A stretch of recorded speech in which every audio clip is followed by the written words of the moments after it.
Are you a slave to the grind now? To On the music touring? industry? Yeah. Absolutely not. Listen to our singles. I think it's slave to the grind, and that's what the whole thing. This thing is. It says in the chorus, "You can't be a king of the world if you're a slave to the grind." You know, that's what the lyric says.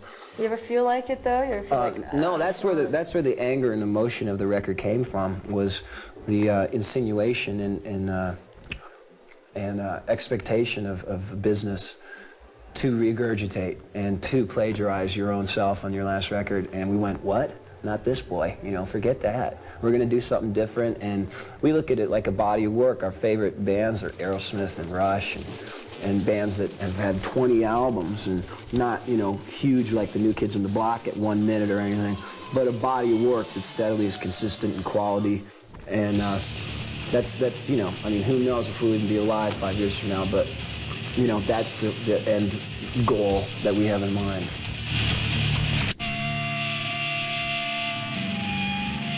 From a few years ago when you were wearing that T-shirt, AIDS kills fags dead. I wore it once. You wore it once on stage now, and that was what that whole controversy came about. Like you've changed a lot. How did that process come about? Like, did you have self?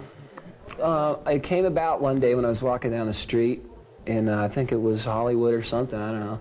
And a guy in a Skid Row shirt, about 13, 14, came up and goes, "Hey, Sebastian Bach, right on. I hate fags too, man."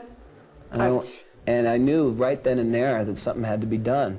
And it wasn't to get attention. I mean, the person that got all this attention, I told the press in Peterborough I didn't want anything said about it at all. Yeah. But this guy... we weren't going to even bring it up. Exactly. These guys that have made it into... They just want to be famous for 15 minutes on our coattails, you know. So you're not homophobic?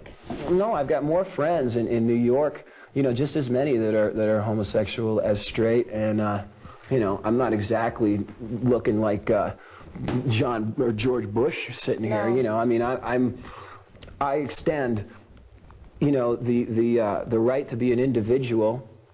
If I can look like this and dress like this and live like this, then who am I to say you can't? You know, I mean, there's enough fighting in the world and enough garbage going on that, you know, the time's running out. You know, let's come together and do something right and positive and have a good time doing it.